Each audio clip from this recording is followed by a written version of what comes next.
Good morning, ninth graders. It's once again Monday. I've got my coffee. It's actually in a snow day mug. I don't have a pandemic mug. So obviously we're all improvising all the time. But there's only 3 weeks of school left, which is absolutely insane. So I'm going to do a couple of things today. I'm going to tell you about my weekend update. We're going to talk about what you need to do for this week of school.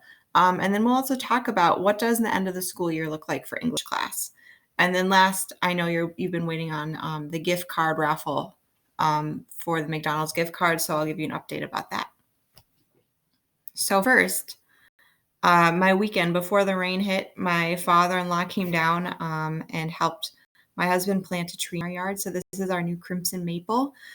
And I know that crimson maple is the mascot of Maple Grove. I swear we're not pledging our allegiance to Maple Grove. If they had offered pirate trees, we would have opted for that. So that's life, I guess. So we have this beautiful new tree in our yard, and we're excited to watch it grow and get bigger. All right, next to talk about this week, you're going to do a couple of different things. First, this is the most important.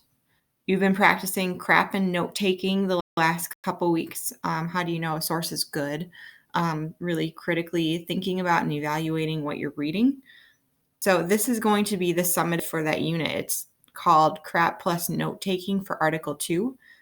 So this is the priority. Make sure that when you click on it, you really take your time reading it, and then you submit it. So it'll be on a new article on your global issue. When you're done with that, maybe treat yourself. You did the big thing. Then you're going to do a couple small assignments. These really shouldn't take that long. But basically the last 2 weeks of school, we're going to dive into Romeo and Juliet. I wish we had more time to read the whole play together. That's just not how this year is going to shake out. But there's an ed puzzle, who is Shakespeare? And then there's another ed puzzle, Shakespeare plus rap. This is you. Can you identify what Shakespeare wrote versus what a rap artist wrote? So it's kind of fun. These aren't meant to be stressful at all, just to introduce Romeo and Juliet.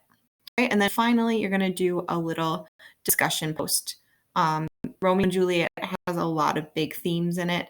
So just tell me your thoughts or opinions, even before reading the play. What are your thoughts on love? What are your thoughts on revenge? You should just be able to post just based on your own opinions. So this shouldn't take that long.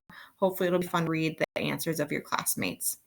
And last, this purple folder right here, just the Romeo and Juliet texts. So there's a graphic novel version of the play. This folder you don't have to look in if you're overwhelmed this week, but if you have some extra time and you're really interested in starting to read Romeo and Juliet, there's a couple different mediums that you can read it in. So you can look there for a fun little extra. So that is this week's work. What I'm going to say is after week 7 this week, we only have 2 weeks left of school. So on Schoology, I will open up week 8 and week 9, the last week of school, at the same time. That way, if you really want to work ahead and finish English a week early, you can do that if you finish those 2-week folders. But they'll all be Romeo and Juliet based. So you're going to watch a couple of scenes from the play and then do a little project on it.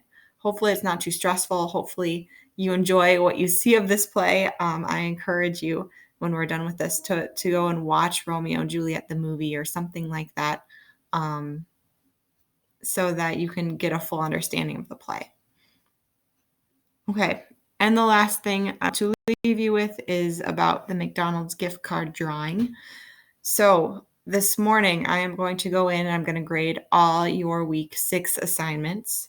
In order to be eligible for the gift card drawing, you needed to have turned in all 6 assignments from weeks 5 and week 6, so from the last 2 weeks. So if you've done all that and you haven't just submitted blank assignments like my SpongeBob here, your name will go on a raffle, and I will post that later this afternoon or tomorrow morning. And you will find out if you are one of 2 winners of the McDonald's gift card for doing your work. Good luck to you. I hope you get your work in. I'm excited from what I've seen so far. A lot of you have been very diligent. And so please come to office hours if you have questions or you're struggling with the ed puzzles. I'd love to help you out. Anyway, have a great week, guys. I'll see you next month.